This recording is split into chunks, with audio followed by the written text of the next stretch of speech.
1858 මාර්තු මාසේ 25 වෙනිදා දේවමාතාවන් විසින්ම ප්‍රකාශයට පත් කළා මම නිර්මල පිරිසිදුනාව මෑණියෝ කියලා. ඔබ දන්නවා බර්නදෙත් තුමියට 18 වතාවක් දර්ශනය වුණා. 16 වෙනි දර්ශනයේදී තමයි මොකද පළවෙනි දර්ශනයේදී හිසිටම අහපු ප්‍රශ්නයක් තමයි දේවමාතාවන්ගෙන් බර්නදෙත් ඔබ කවුද ඔබතුමිය කවුද? දින 16 වෙනි වතාවේදී තමයි 16 වෙනි දර්ශනයේදී තමයි ප්‍රකාශ කළේ මම නිර්මල පිරිසිදුනාව මෑණියෝ කියලා. මේ මංගල්‍ය ගොඩාක් අය සමහර වෙලාවට වර්ධව වටහා ගන්නවා ජේසු දෙමෑණියන්ගේ කුස තුල පිරිසිදුගත් මංගල්‍යයට. ඒක නෙමෙයි. ඒ මංගල්‍ය පැවැත්වෙන්නේ මාර්තු මාසේ 25 වෙනිදා. ඉතින් ඊයේ දවසේදී අපි පැවැත්වුවේ දේවමාතාවන් ආනා මුනිස්වරගේ කුස තුල පිරිසිදුගත් මංගල්‍යයයි. ඒ නිසා මේ මංගල්‍ය තුල අපිට මතක් කර දෙනවා දුක් විඳීමේ අවසානයේ ජයග්‍රහණයක් තිබෙන බව. අපි දන්නවා මේ කතාව මම ඔබට මීට පෙර කියා තිබෙනවා නේ. ආනා මුනිස්වරගේ සාජෝකී මුනිතුමාගේ ජීවිතය ගැන. එතකොට දුක් විඳලා අවුරුදු 20ක් තිස්සේ දුක් විඳලා තමයි අවසානයේදී දෙවියන් වහන්සේ පිළිතුරු ලබා දෙන්නේ. ඒ නිසා අපි මතක තබා යුතු දේ තමයි අපේ ප්‍රශ්න කරදර අපිට ප්‍රශ්නයක් වුණාට දෙවියන් වහන්සේට ප්‍රශ්නයක් නෙවෙයි. උන්වහන්සේගේ වෙලාවට තමයි මේ හැම දෙයක්ම සිදු වෙන්නේ කියලා. අද අපි සමරනු ලබන්නේ සුදෝ ජුවන් දියාගෝ කියන සුද්ධවන්තයාගේ මංගල්‍යයයි. ප්‍රේමන් සහෝදර සහෝදරියනි ඔබ අහන්න පුළුවන් කවුද මෙච්චර ප්‍රචලිත සුද්ධවන්තයෙක් නෙවෙයි. එතරම් ප්‍රචලිත සුද්ධවන්තයෙක් නෙවෙයි. හැබැයි 1531 වර්ෂයේදී ඊ타මත්ම ප්‍රසිද්ධියට පත් වුණු සුද්ධවන්තයෙක් තමයි ජුවන් දියාගෝ කියන්නේ. ප්‍රේමන් සහෝදර සහෝදරියනි 1531 වසරේ දෙසැම්බර් මාසේ 9 වෙනිදා සිට 11 වෙනිදා දක්වා දේවමාතාවන් දර්ශනය වුණා ජුවන් දියාගෝට. ජුවන් දියාගෝ කියන්නේ රතු ඉන්දියන් කාර මිනිසෙක්. සමාජයේ තරම් ගණන් ගත්තේ නැති මිනිසෙක්. හැබැයි මේ මිනිසයා හැමදාම පූජාවට ගියා.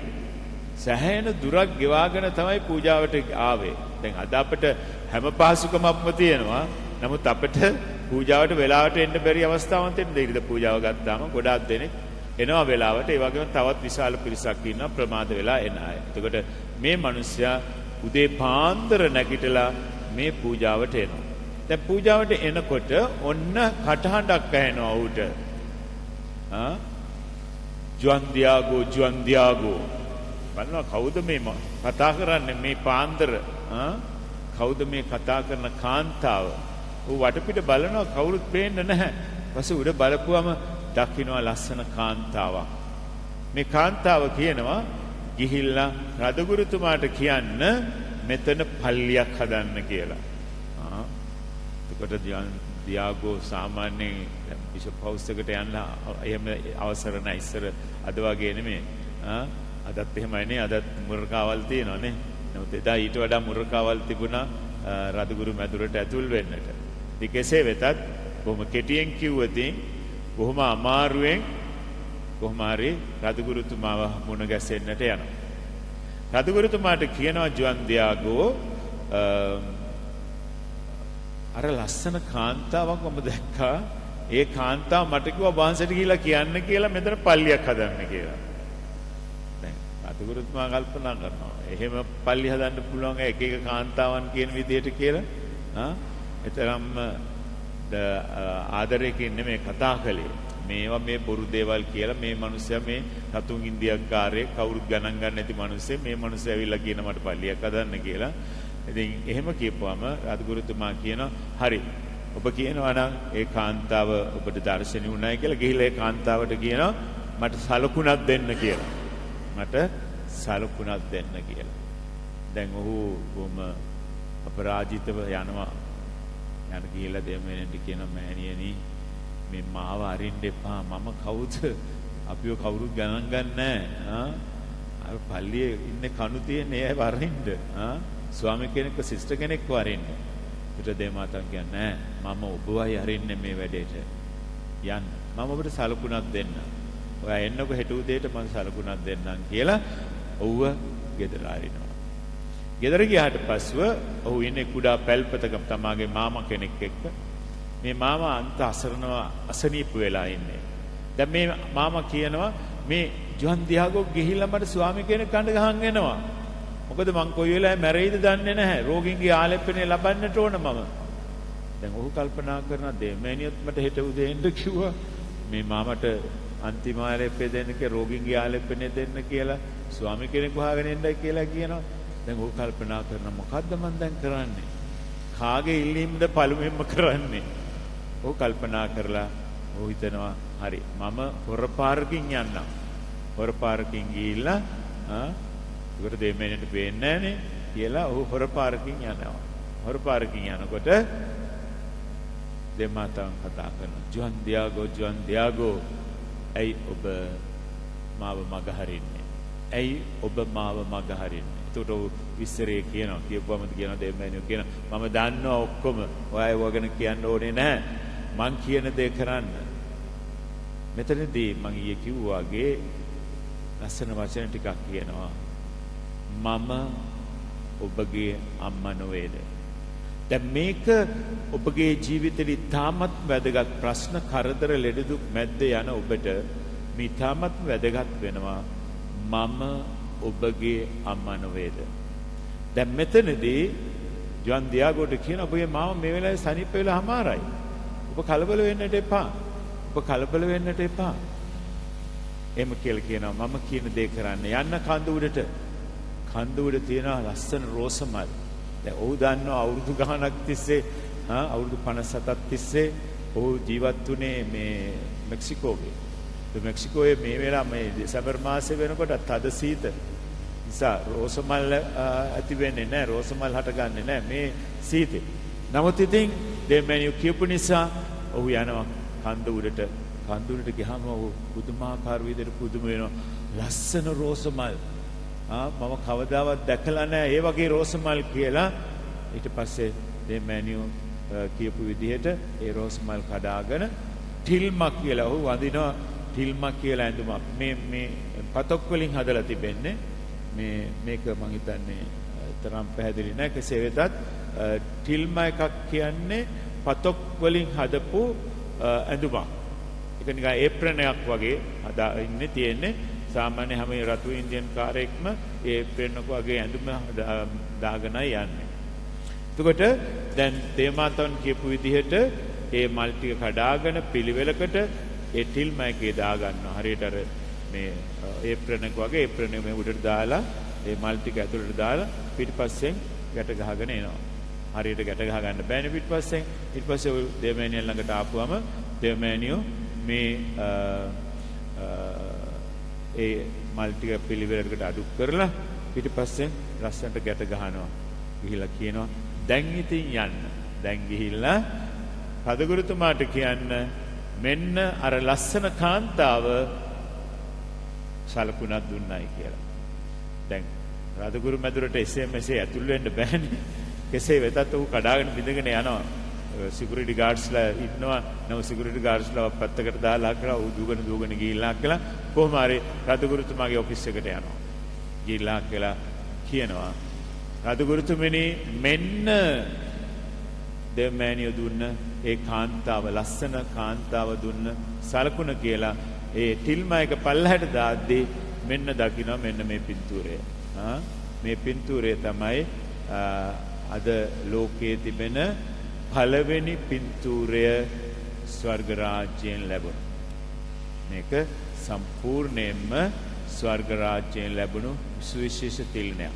මේක තමයි ගුවඩලූපේ මෑණියන්ගේ පින්තූරය. මේ පින්තූරේ විශේෂත්වය තමයි සාමාන්‍යයෙන් පතොක් වලින් හදපු ඇඳුමක මේ වගේ චිත්‍රයක් අඳින්න බැහැ කියලා මේ පිළිබඳ විශේෂඥයින් ප්‍රකාශ කරනවා. ඒක කරන්නට බැරි දෙයක් කියලා. ඊළඟට මේ S2 ඇඳිලා තියෙනවා මේ දර්ශනය. කවදාවත් චිත්‍ර ශිල්පියෙකුට ඒක කරන්න බැරි දෙයක්. ඒක කරන්න බැරි දෙයක්. අනිත් එක ඒ දර්ශනය සජීවීව දකින්න මේ පින්තූරය තුළ. සජීවය දකිනවා මේ පින්තූරය තුළ. යම් තව දවසක මම පැහැදිලි කරන්නම් මොකද අද වෙලාව නැති නිසා මේ පින්තූරයේ තිබෙන වැදගත්කම. කෙසේ වෙතත් ප්‍රේමන් සහෝදර සහෝදරියනි දේවමාතාවන් වහන්සේට ඕන කර තිබෙන බලගත් පණිවිඩය තමයි මම ඔබගේ අම්මා නොවේද. දැන් මේ පණිවිඩය තුල අපේ ජීවිතේට කුමක්ද අපි අරගන්නේ කල්පනා කර බලන්න.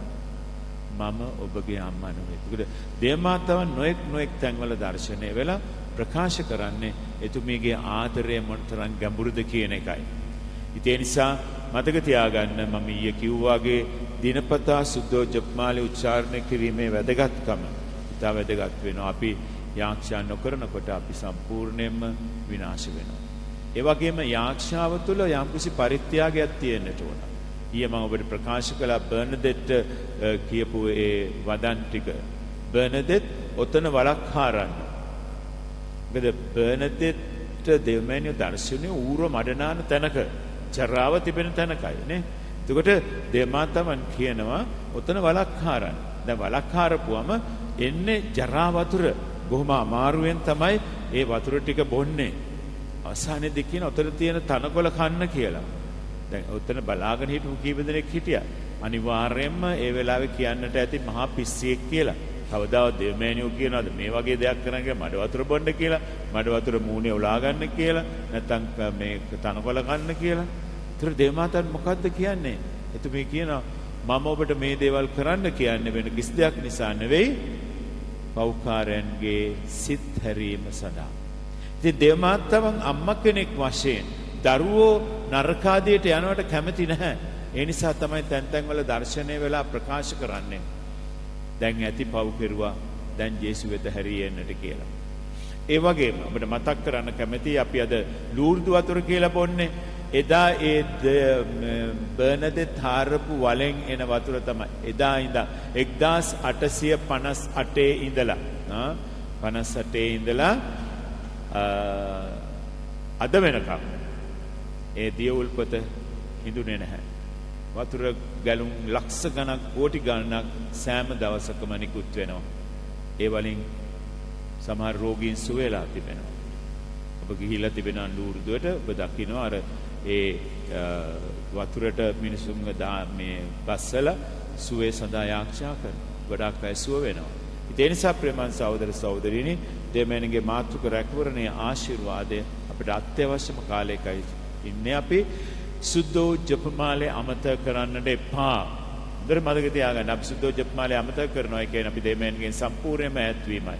ඒ නිසා යාක්ෂා කරන්න දෙවියන් වහන්සේගේ ආශිර්වාදය ලැබෙන්නට කියලා විශේෂයෙන්ම අපිට මේ රට වෙනුවෙන් අද වෙන්නට යන දේවල් වලින් හෙට වෙන්නට යන දේවල් අපිට හිතා ගන්නත් අමාරුයි ප්‍රේමන්ත සහෝදර සහෝදරියනි. නිසා අවදිව ඉන්න යාක්ෂාවෙන් උපවාසයෙන් මේ සතිය අතර ගත කරන්න කියලා ඉල්ලා සිටිනවා. මොකද අපි දන්නේ නැහැ අවුරුද්ද අවසාන වෙනකොට මොනවද වෙන්නේ කියලා. ලබන අවුරුද්ද මුල වෙනකොට මොනවද වෙන්නේ කියලා අපි දන්නේ නැහැ. දිනය පැය වේලාව දන්නේ දෙවියන් වහන්සේ විතරයි. ඒ නිසා අවදි වෙන්න කාලය ඇවිත් තිබෙනවා. ඒ වෙනින් අපි යාඥා